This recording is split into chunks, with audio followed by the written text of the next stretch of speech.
All right, welcome back. This is our second episode of our podcast, Trust the Science. And today we're going to kind of revisit a topic that we alluded to in our first kind of quick session. We're going to do a little bit more of a deep dive into vaccines and kind of starting with an overview of the history, and then we'll talk about the different kind of strategies people use, and then we will start to get into specific examples that we have discussed that would be interesting to us, including, the early polio vaccines, the kind of controversial type questions around vaccines, including are they correlated or related to causing autism in any way, and then of course, I think later, probably not in this same session, we might get into more current items about, like, say, the COVID vaccine technology and effects of that. So, you got anything to add before we get going? No, just that I tried to do some background research into the history of the polio vaccine in general, and reading through about a paragraph ran into somewhat conspiracy type theory that had never heard before, and we kind of discussed it a little bit. And so we're going to talk about that this episode, but we can talk about a little bit of the polio vaccine in general, the development and leading up to this, because it generated or came about after it was developed a little bit. Yeah, I think I too learned quite a bit in this process of looking into the history of it. I think what's interesting in my grad school experience, actually, I did deal with viruses, and even at one point we were trying to develop, say, like an almost novel version of a dengue vaccine. And so I've always been interested in this, but I didn't really know the full history of it. And going back and looking at the history of certain examples of vaccine development was kind of intriguing. This is something also we'll get into later, but I think we just discussed this off the record. I kind of want to bring it up on the record. Was when you talk about, like, running into potential conspiracy type things, right? Like, it's kind of hard to discern, like, on the internet these days, what is a reliable source, what is credible, like, what is conspiracy versus just an alternate viewpoint.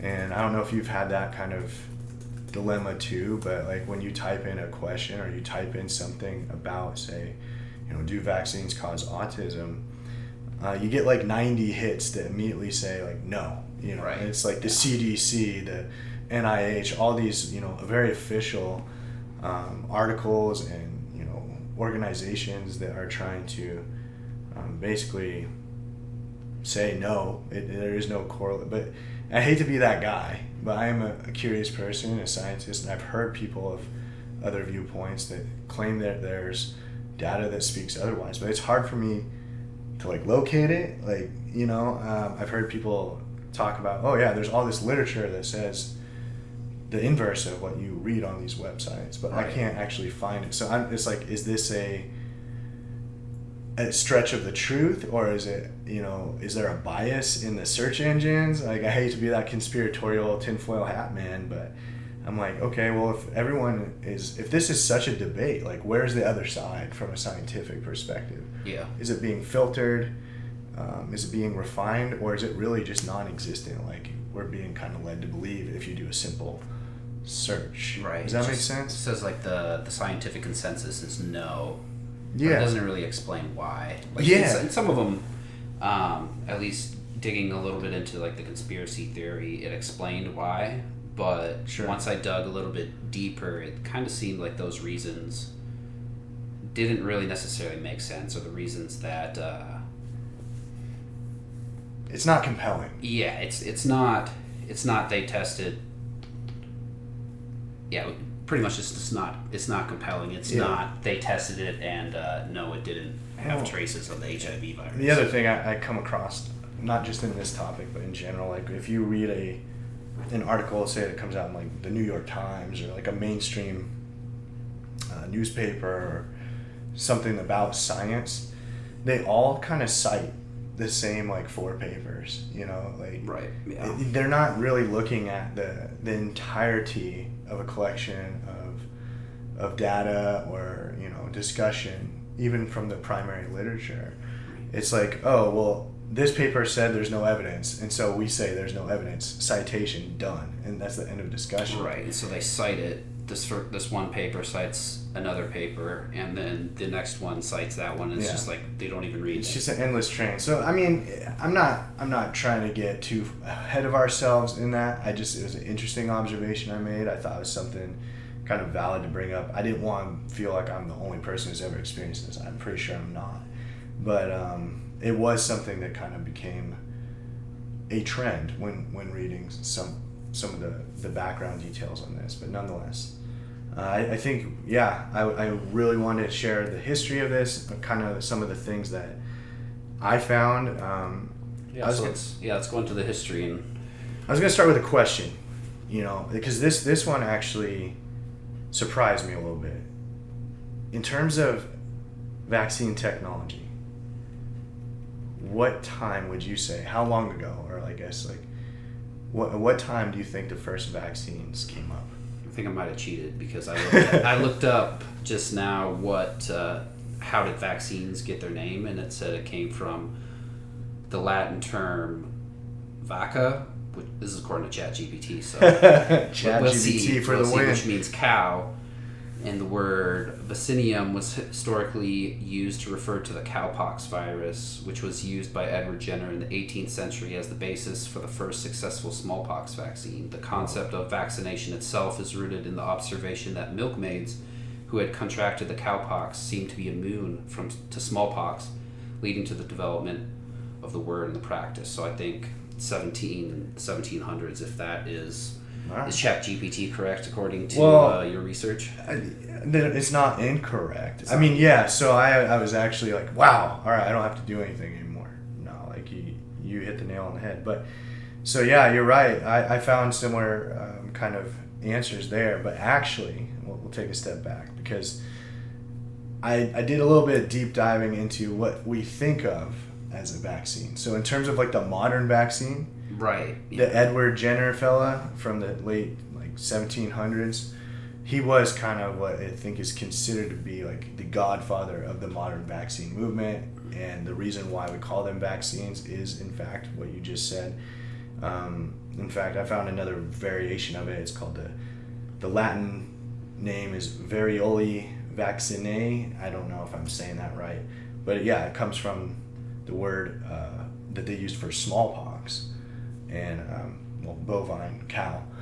And that guy, we'll talk about him, because he was the one that took the idea that had been around for quite some time and really turned it into something we now would modernly characterize as a vaccine. Right, yeah. But what was kind of cool is that I didn't know this. It kind of blew my mind. Obviously, with history that goes back this far, there are some kind of broad ranges, but some of the sources I saw, they noted that like the idea of inoculation, which in itself isn't necessarily a vaccine, but it inoculation meaning contracting the virus. Yeah, or whatever the infection is. It's advertent or deliberate, providing a virus or an infection to someone in order to create immunity. Right. That idea, that concept, has actually been around since some of the sources say 1000 BC, which is crazy to me. I mean, that's 3,000 years ago, right? And they said a lot of this comes from folk medicine that was reported and passed down generation to generation in Eastern Asia, particularly China, where people, for the most part, it was smallpox. Smallpox was kind of like the big, bad, scary thing that decimated populations for thousands of years. But in China, they basically practiced, this observation that people who had gotten sick, if they didn't die, they became immune to smallpox, which was kind of a clever observation. Yeah, because at that time, around the world, I'm sure there's different degrees of this, but they didn't really have a super good notion of what was causing disease, right? This is before microscopes, this is before germ theory in a lot of ways. You know, sometimes it was like, was it bad air or was it God smiting you? You know, like an evil spirit. And to look for patterns in that kind of way instead of just chalking it up to like supernatural. Maybe I don't give ancient people enough credit, but that's a pretty clever observation for them to say, hey, this person is immune after having this disease. Maybe we can use that to an advantage. Right, yeah, not just thinking that God might have spared them. Yeah. Which I think almost everybody's quite religious or cultish in those times. Yeah, that's kind of maybe that's a naive thought, but that's kind of how I think we've been led to believe, right? I mean, it's around the same time like the scientific revolution was kind of getting started and observable facts. Right, and so 1000 BC. Definitely. That's a long time ago. But they would look at these people who had smallpox, right, and they would kind of wait till the point where these people, you know, they haven't died yet. They're in the late stage, but they're maybe like recovering. And smallpox, you get these kind of pustules and bumps on your skin throughout your body that had like pus in them and stuff. They would actually take that or other tissue from like the lymph and the pus and dry it out. Dang. They would dry it out over the course of a couple of days, and then there's two methods of kind of administering it to people. One, they would grind it into like a powder, so this is like nasty pus, it's just a powder, and they'd snort it up their nose. Like, that's a hit if I've ever heard one. Like, that's fucking wild. Not doing cocaine about it, they're doing like smallpox pus about it. You know, that's pretty insane. Is the smallpox insane. even in that pus though? I mean, they were just like, they didn't know. Right, yeah. They didn't necessarily even know it's a virus, right? Or bacteria or anything. Like, they couldn't tell it was even a microorganism. They just knew that something in there is probably, like, related to what this person has. And they were just kind of experimenting with it. And so they would snort this, or they would kind of, like, cut you and rub it on your skin. That actually became a little bit more common, they said. And in effect, they were infecting them with smallpox, but because of the way that they did it, it would induce a milder form of infection. Really? Which to me is kind of bonkers. Like, that seems kind of odd. Like, especially with like dealing with like COVID and stuff in the modern era, we were so paranoid about like being around other people or touching surfaces and stuff. These guys were like going out of their way to like rub it into you. Well, that's the whole chickenpox thing of where people used to have chickenpox parties as a kid. Right. If you get chickenpox, then you're less likely to get it as an adult, and as a kid, it's like nothing, especially being able to go to a hospital. You're more adapted to being, you know, better off. Right, you definitely want it as a kid and not as an adult. Yeah, I mean, it is kind of the same premise in what they would actually see, and this is like super remarkable to me that they're able to determine this back then. I mean, you're taking a gamble with someone's life, right? Because they didn't have any real treatments. It was just like, we think this is going to work. Right? Well, the amount of control and crackdown during COVID, I was just thinking about us on the way over here, is like the same person, you know, that was in charge, Anthony Fauci, was in charge of like the HIV crisis, and that kind of ties into the whole conspiracy theory as well. Well, yeah, definitely.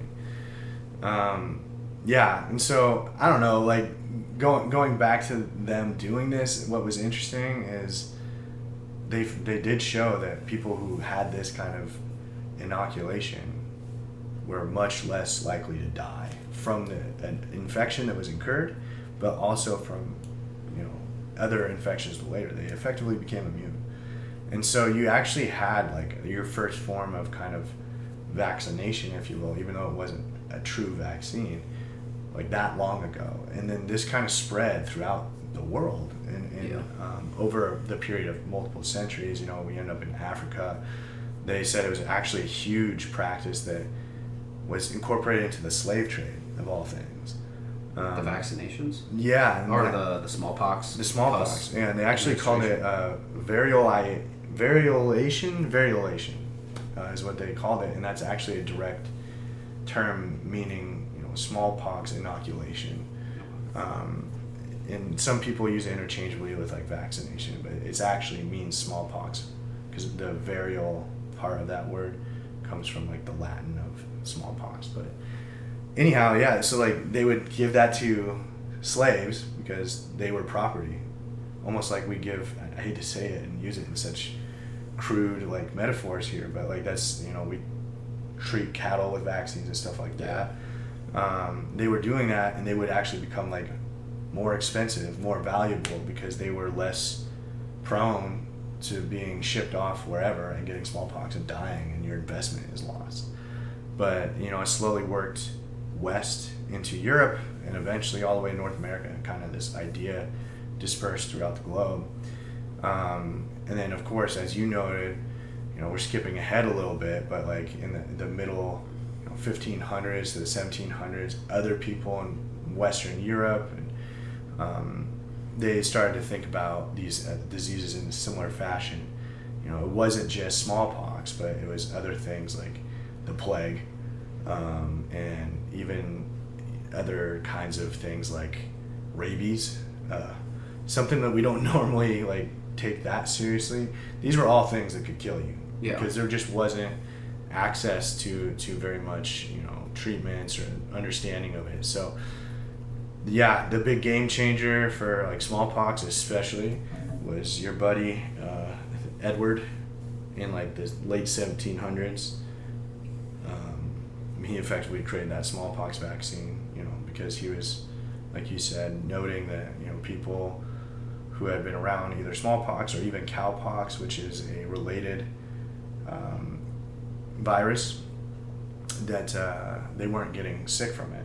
And so, I mean, that in itself is like a pretty cool observation, you know, like for a guy to pattern recognition and it's correlation crazy. to causation. He said they would inoculate like horses and mules. Eventually they fell upon like rabbits, right? They would like give rabbits this virus, and then they would inoculate the rabbits, and over a couple generations of rabbit, they would, you know, get effectively like a weakened virus and use that to infect people. I think the first person they did it to was like this little kid. They're like, yeah, he's probably pretty healthy and more likely to survive. We'll do it to him. And turns out, yeah, he was fine. And like, not only was he fine, but the people in his family had also kind of inadvertently been exposed to it. Ended up getting immunity too, and it kind of just, this idea, you know, extended.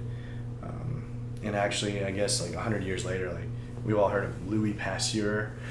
You know, he was big into, you know, explaining to people germ theory and things like that. He was the one who actually coined the term vaccine, is what I've been reading. And the reason he did it is kind of to honor that Jenner fella and his contribution to it, you know, which is kind of interesting. But yeah, so you had various vaccines that kind of pop up after that, and we're talking like late 1700s. It's still pretty like early stages though. We're not saying this is like super effective, but it is something. It's better than nothing. And those are not really the vaccines that we think about today, where it's like a killed virus and an inactive virus, which is how I grew up thinking of.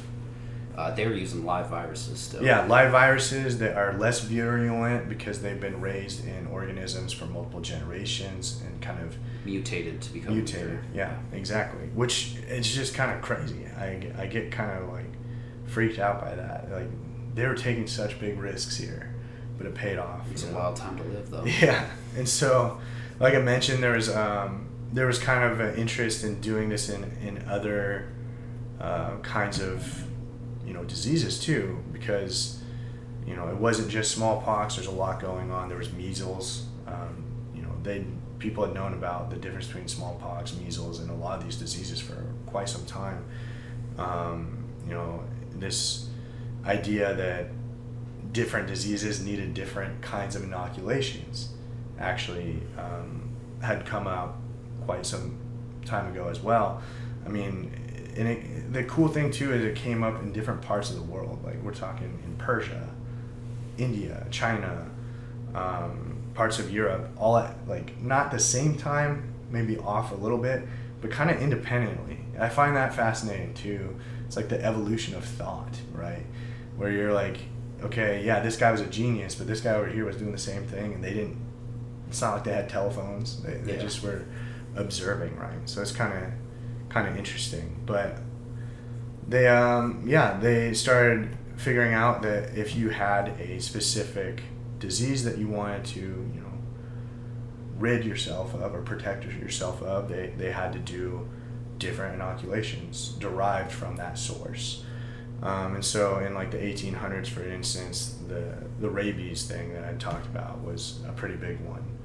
And same kind of premise, they would find an animal that had been infected. They would, inoculate another kind of animal, typically like rabbits, and weaken that virus over multiple generations, administer it to people, and it worked pretty well. And the cool part is they would actually even give it to people after they had been infected with rabies to save their life, which is kind of wild. But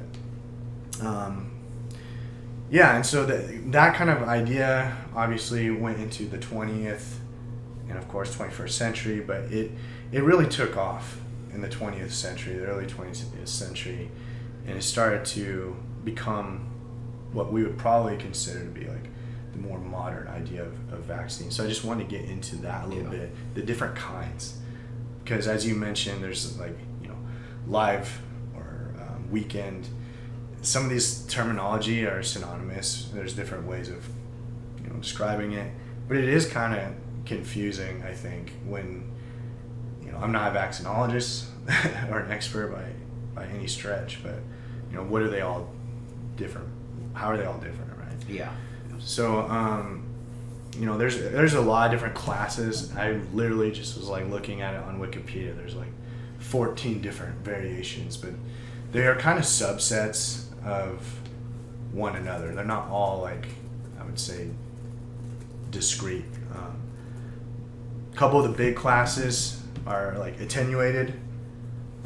So this is basically to say it's a microorganism, meaning it could be a virus, or it could be a bacteria, or something else, that it's still technically infective.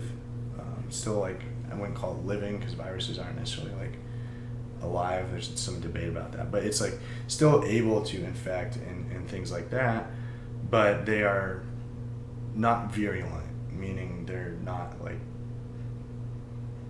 they're missing something that could cause them. The attenuated is different than live attenuated? I think they're in the same category, yeah. Okay. So the attenuated, they're live. But they're weakened. They're weakened and missing components that would make them overtly dangerous. They don't cause the disease. Yeah. So like you can induce the immune response.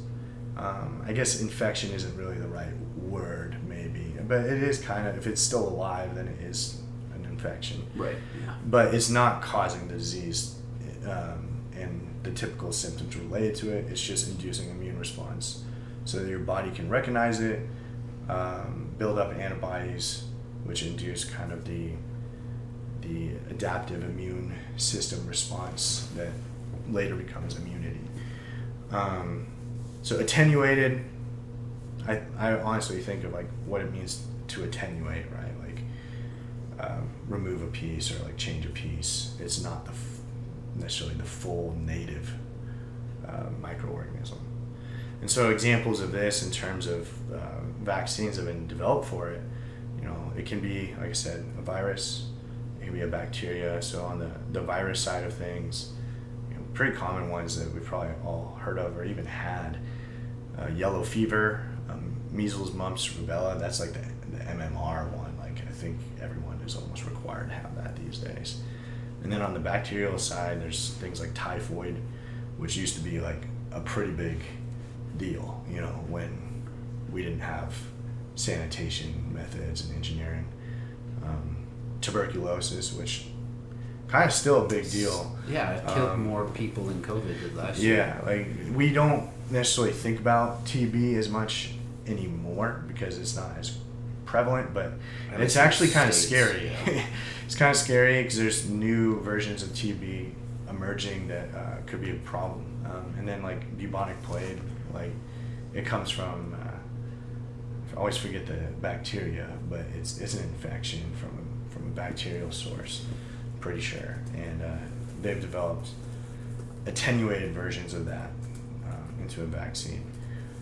And so the other big class that we... Yersinia pestis. Yeah, that's the one. It's a weird word. Black Death. I mean, Black just the name Death. Black Death just causes me a little bit of... It's kind of creepy. It's kind of shivers creepy. Yeah. that something was called Black Death. Yeah, it's wild. So like, I mean, those things that we just listed off, like TB, typhoid, bubonic plague, like yellow fever, these are all things that like I remember reading about as a kid and being like terrified of. So you hear like, you know, you ever play the game like the Oregon Trail? Oh, like, yeah. You died of typhoid or diphtheria or, you know, diarrhea or something. I don't know. Like, you basically, I mean, up until the 20th century, this was like the all-star list of killers. You know? Right, yeah. Anyways, moving on. So inactivated is kind of the other pretty well-known group of vaccines. It is what it sounds like.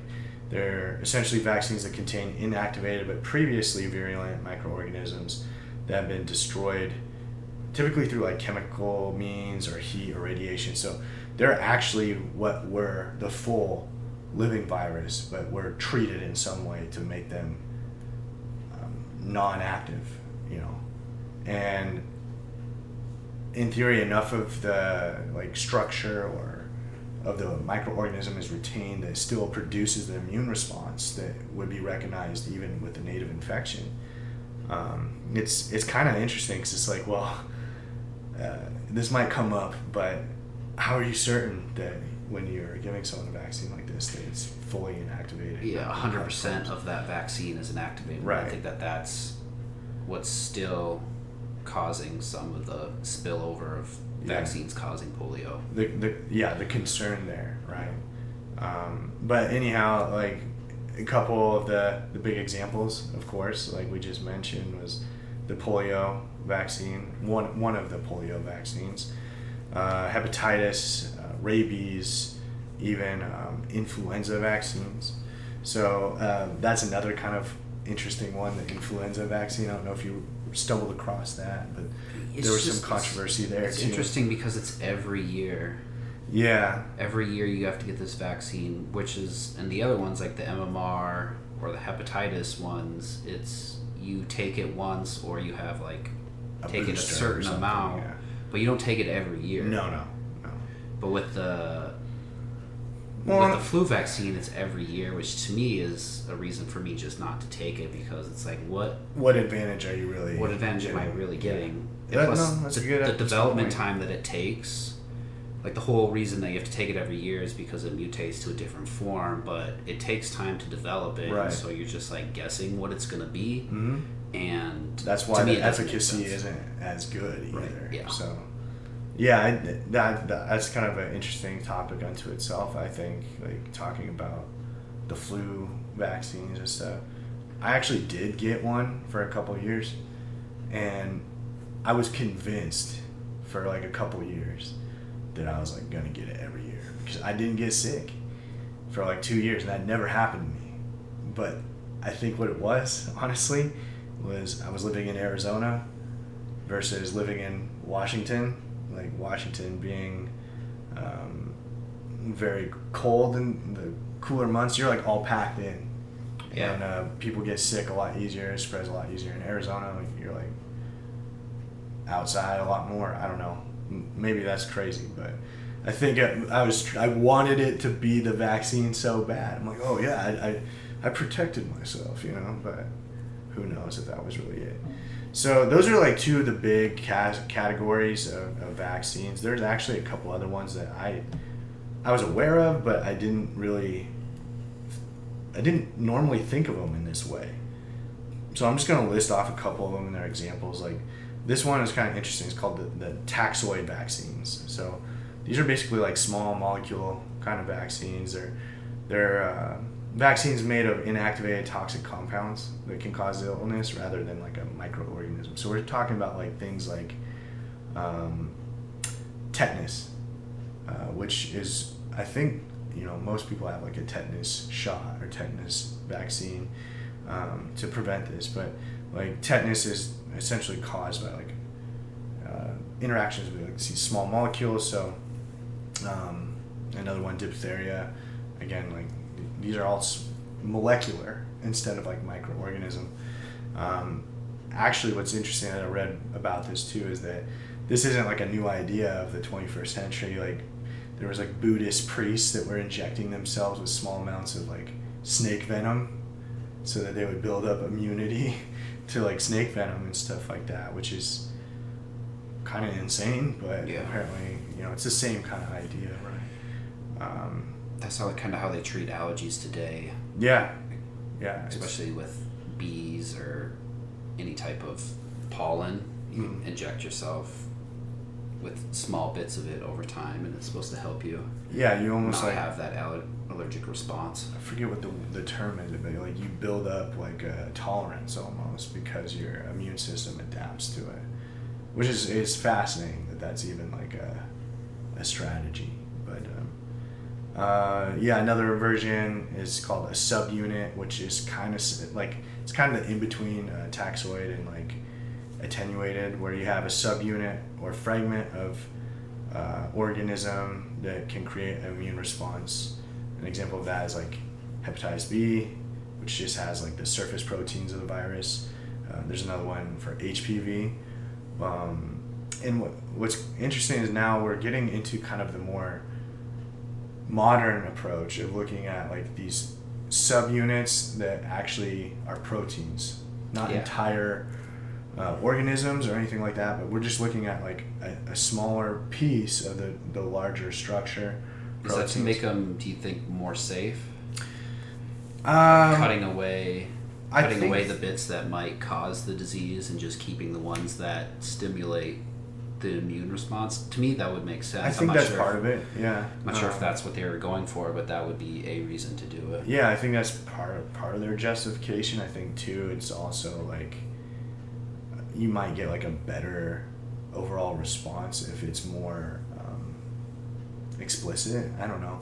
I'd have to look into that, but I think what you said makes sense. I think too, it's like as we move down this list, the next ones are kind of like, they call them like genetic, where you're literally like inserting a gene into a body, namely people, and you're letting your own machinery like create the protein from that, and because that protein is foreign, it elicits the immune response, and then you build immunity. Well, that's pretty much the same premise that's used in a whole bunch of these different strategies, including mRNA and DNA,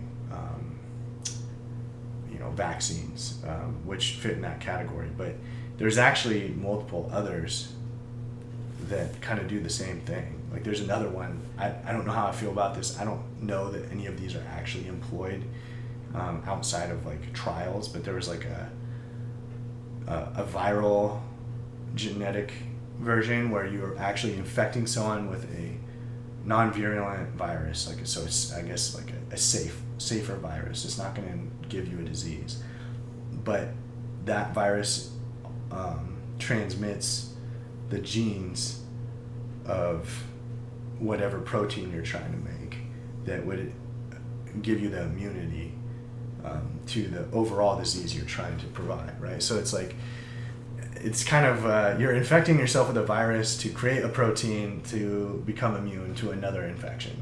It's kind of crazy. Okay, yeah, that makes sense.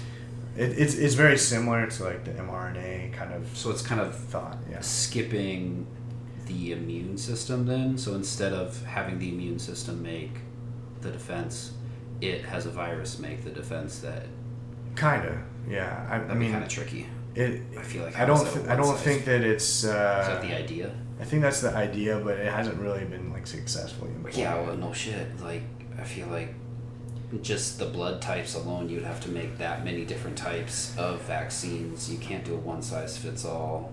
Yeah, I mean, I would have to look into it more too. This was like a You very can't just inject your immune response right.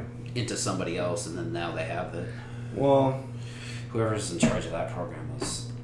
I don't know. It seems like it was destined to fail. I think that they were trying to, like, if I'm not mistaken, I'd have to look into it more, but they were trying to do it so that, like, the virus itself is kind of infecting cells with very specific genes that then get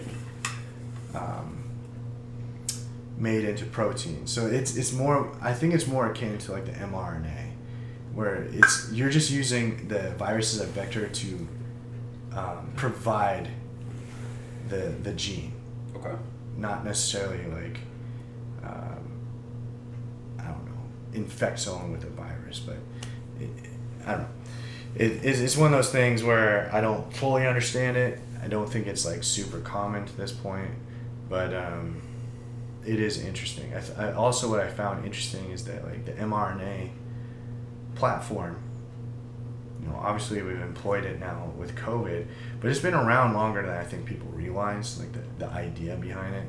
And it was actually initially used to try to find vaccinations for like cancer, right? So like we often think about vaccines in the context of like preventing illnesses from viral infection, bacterial infection, or even like the taxoid thing with say like snake venom or like allergies, like you're saying.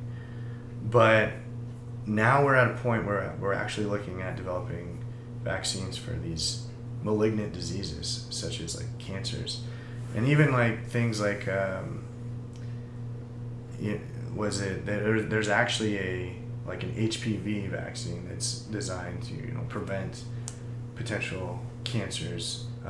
Well, I think the HPV, if you get that virus, it can cause cancer. Right. It's not necessarily against cancer, but it's preventing the downstream. Right. Yeah. It doesn't fight cancer. It just prevents you from. But they're actually looking at doing it for the purpose of like, hey, you get this vaccine if you get cells that are expressing, you know, cancerous proteins on their surface, your immune response will automatically attack that before it becomes like this large, life-threatening tumor. Which is a good idea, and I think your body does that to a certain extent. Yeah.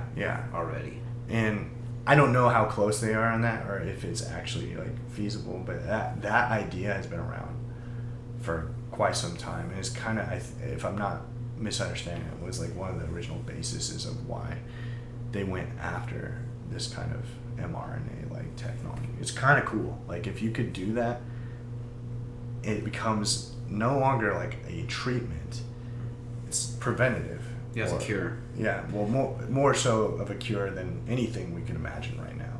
Right. Which would be pretty neat. So, I mean, we could go on and on about the nuances of these different things. Like people have dedicated decades, careers, like their entire lives to the different versions of these vaccines, why one could be better than the other. I don't think at this current moment there's a lot of consensus there. I think there's still people who fit under each of these umbrellas as like, this is the best version or that is the best version. I know. I think it's also specifically the virus itself might be better suited to the different types. Yeah, or the kind of microorganism or infection you're trying to prevent could be better as an attenuated or inactive. It's easier to create a vaccine of the toxoid for this virus. It's easier to create an attenuated version of this virus. Yeah. Something like that. I think that's probably pretty fair. So it's not that we'll ever get to, like you said, the one size fits all. It's just developing enough strategies that are kind of collectively robust enough that we have the options at our disposal. I thought another interesting thing that I came across here, looking at history, is, and this is kind of going down the more like conspiratorial side note of things. The juice. Yeah, it's like there's kind of these counter arguments that people brought up, and I always find these really fascinating because I'm like, can you find validity in it? It's really hard, but I kind of see where they're coming from. And the big question was, are vaccines truly as effective as they've been made out to be by these larger World Health organizations and entities. You know, the way that they're explaining textbooks and medical journals, right? All these things. You know, do we have less of these diseases and less death, longer lives, purely because of vaccinations? Which, that's kind of an oversimplification, perhaps, but a lot of times people kind of say that, right? Like, you've probably heard that narrative. Yeah, no, I mean, definitely heard that narrative. And, you know, there's data. I think, like, it's really easy to find data to support that. However, I think if you looked hard enough or in the right places, you could probably find data that refutes that too. And it's that, I think that kind of is a wonderful example of like the dilemma I have and why we're kind of talking right now about it, is like, well, which one's right, you know? But for the, say, pro-vaccines are the greatest invention of modern medicine, there is, you know, graphs and data that support that claim. Like, even if you just go on a quick internet search, you know, I hate to just rely on that, but that is kind of where I'm at. Right, hopefully the data's not faked. Yeah, so like smallpox, right? I think in the case of smallpox, if you look at it in a vacuum and you're like, did vaccines save us from smallpox, which was a terribly devastating and deadly disease? Like, we're talking 30 to 50% mortality. It's crazy, right? Like, coin flip. Imagine if COVID was like that. Right? Like, we probably, well, one of us wouldn't be here. But, I mean, so, like, this was something that was killing pretty much entire families and continents, like, crazy. But there is very good evidence that the vaccine and inoculation of that, not all at one time, but over the course of many years and advancements in it, it ultimately led to the eradication of smallpox. Like, smallpox, currently, to our knowledge, is not a disease that you could catch in the native world. That doesn't mean it couldn't reemerge, unfortunately, because it, I believe, still exists in like laboratories, and it's kind of a touchy subject, but like people talk about employing it for like use in, you know, biological warfare, which would be terrifying. But yeah, it was eradicated in 1934, I believe. And unless something has changed recently, I don't think it's still out there like causing havoc. But there's graphs that I found like that kind of show the general trends of deaths from smallpox, and this is just an example from London, which is in England. But I mean, this categorized like what is it? The relative percentage of deaths in London. Like, they said that at its high point, like 16 or 17% of all deaths were like smallpox related, which is kind of crazy. And then as we get into that period where the vaccine, even the Jenner vaccine, became available, that dropped tremendously. It was like down to 5, and then in the first part of the 20th century, it was almost 0, which is crazy. So I mean, again, you can make the case that it is correlated to vaccine employment, and that supports this idea that vaccines are highly effective, they're great things. But there's also like other factors going on at that time. And I mean, we're moving away from, you know, folk medicine. We're actually developing medicinal treatments and kind of the germ theory that we know how to contain it and prevent it from spreading, or mitigating its spread, things like that. We're increasing sanitation and engineering related to that to prevent spread of different diseases. People not starving. Yeah, and having a better immune system. Malnutrition, as you know, like if you're not nutrient rich, you're compromised. Right, your body can't fight a disease nearly as well. Right. So, like, I mean, there's the argument that a lot of these diseases were huge problems simply because, well, now we have all the nutrients at our disposal for the most part, maybe even too much. Obesity. Yeah. And we are better adapted to fight off these things. But how would we know? Because we've all been vaccinated for these things too. So it's kind of like a... Yeah. a weird paradox there. But nonetheless, the data kind of does support that notion that vaccines are at least effective at preventing, like, say, smallpox deaths. The other one I looked at was like reported paralytic polio cases, right? So polio, it's a virus. It was very devastating, pretty much globally. Even in the United States, we like to think that we're kind of sheltered from a lot of these devastating diseases, but that's actually not the case if you look at even pretty recent history. I'm not just talking coronavirus, I'm not talking even HIV, but like polio was kind of crazy. Like that was at least my parents' generation. My dad talks about like polio and people having polio as a kid. Yeah, the rate of getting paralyzed from polio was pretty high. Dying from it was like 3 to 5%. Right. But right. I mean, getting paralyzed sucks pretty bad. Yeah, terribly. And so like this graph I found was like basically the rate of paralytic infections was increasing and kind of peaked in the mid 50s, where I think it was becoming a pretty big deal. We're talking over 60,000 cases of that a year, which is pretty insane. And then after implementation of the Salk polio vaccine and then other versions of that vaccine at the same time, of course, that figure dropped dramatically. And now we don't really have polio is non-existent in the United States.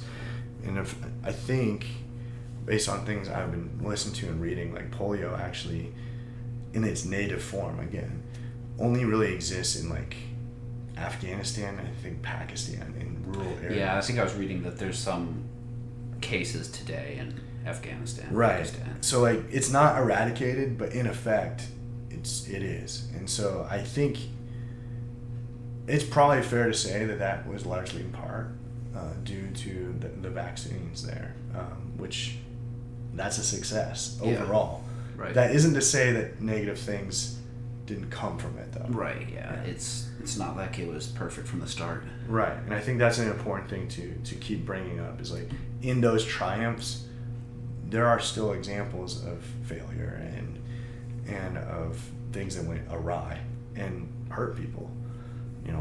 Unfortunately, in the name of science, that sometimes happens. Yeah.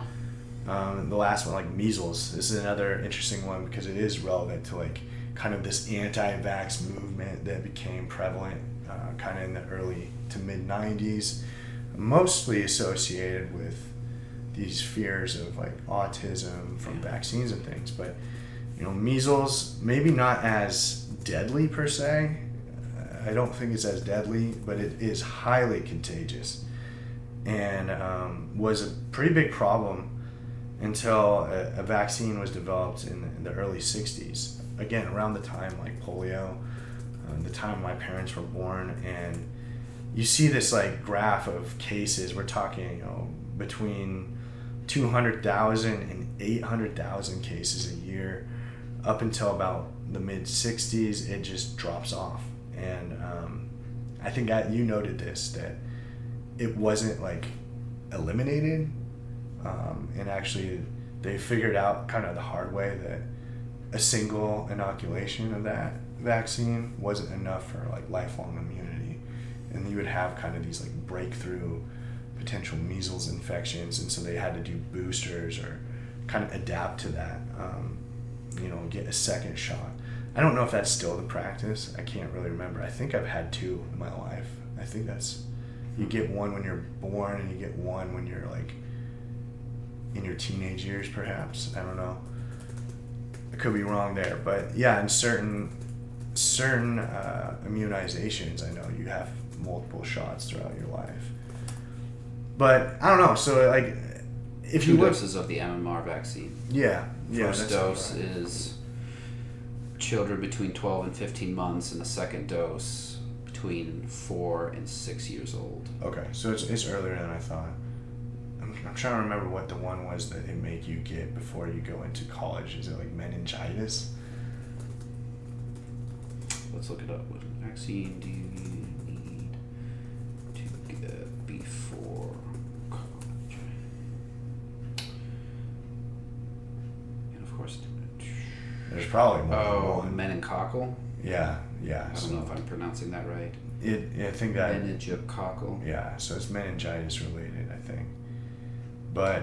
Inflammation of the lining around the brain and spinal cord. Many colleges and universities require incoming students to have received the meningococcal vaccine, especially if they would be living in the dormitories. Yeah. Tdap. Super, super, like, dangerous if you get that. I don't know that it's, like, overly common, but I know it's, like, very dangerous. So it makes sense. So I don't know. I mean, that's kind of where I was going with this. There's a lot of compelling evidence that supports that vaccines have been great, for getting rid of diseases, not just in first world countries, but globally. I mean, the smallpox eradication, polio near eradication, measles and mumps and things like that, very low. Yeah. Certainly, there are a lot of things that we've been attempting to create vaccines for some time that we haven't been successful. Obviously, we talked about the flu vaccine and other forms of influenza. We've been working on that out of fears of the next pandemic, even before coronavirus happened. Dengue, like I mentioned, they have vaccines for it. They're not effective though. And they're still kind of working on that. Zika and all these other kind of vector-borne diseases. I think they actually did develop one for meningitis, malaria, but I don't think it's like that effective. I think a lot of these vaccines, while they might have an option or exist, the efficacy just really doesn't warrant them being mass-produced, distributed, and the potential reality of that there are side effects to some populations. And I think that's kind of where most people are concerned these days, is that does the benefit outweigh the risk? And Right. What are the actual risks? What are the transparent risks? I think is a big concern. I know it's one that I even have in particular to the COVID vaccine, but also, looking at this from the standpoint of let's be a skeptic for a minute. Right. Yeah. It's and, also like the polio vaccine being a great success. There's others that might try and bootleg off that success and saying that, this vaccine was great, we have this new vaccine, and kind of stealing the credibility. Yeah, I mean, it is a propaganda in a way, right? Or there's a potential. There's at least the potential. Yeah, and let's think about like why would you want to do that, right? And I hate to be this guy again, but there's big money in vaccines. Billions. And yeah, I mean, I know that I'm not trying to get too far down that rabbit hole just yet, because we will get to it, but companies made a shit ton of money, pardon my language, but a lot of money off the COVID vaccine, and that there's no real denying that. And it was basically signed off on by our government. Yeah. And in some places and in some circumstances, it was mandated. And even before COVID... I think it was in most cases and in most circumstances. Well, yeah. And, like, that's not... The thing is, that's not new, right? Like, we were mandated to get vaccines as children. We just didn't really think about it in that same vein. Like, to go into public school, I mean, I did. I think... Did you go to public school? Like, you have to have immunizations. Yeah. I think even some private schools... Yeah, and so like the idea of mandating that isn't like a new thing, but it was kind of taken to an extreme, at least during the COVID. Well, and especially like the difference that I saw is that those mandated vaccines for school had been documented for decades. For decades, not 8 months. Yeah, 10 months, and. Well, it was and it showed they actually worked too. Yeah, it was a novel platform too that never really been utilized in that fashion. So, I mean, we'll get into it more, but it is kind of interesting. So, I don't know. Like, is there anything else you really wanted to touch upon? Nothing specifically. Not something that we can't cover in the next couple of episodes. Yeah. I think we covered a pretty big variety of topics here in like surface level. Yeah. We're definitely gonna, like we said, get into some of the more nitty gritty I wouldn't call them fun, but interesting aspects of, I think we're going to start with polio. We're kind of going to go in historical order, but yeah, I learned a lot, and it kind of opens your mind to new ideas and new potentials. A lot of rabbit holes to go down. Yeah, and it's kind of like overwhelming, the amount of data and topics just surrounding one of these vaccines, and some of the negative and positive outcomes is just like the things that you don't necessarily know that impacted the world in a great way, and other ways like severely, people died because of it. I mean, like, we're kind of living through that right now, which is weird. It's weird being part of a large human case study experiment. But again, it is fascinating in a morbid way. But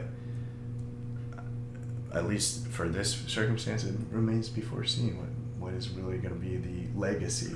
Yeah, I think hindsight's 20/20 in a lot of ways. So I think the legacy right now is that it was kind of a scam with not a ton of side effects, but we'll see in 5 to 10 years. Right. There's definitely side effects in right. some people, but really not all that effective.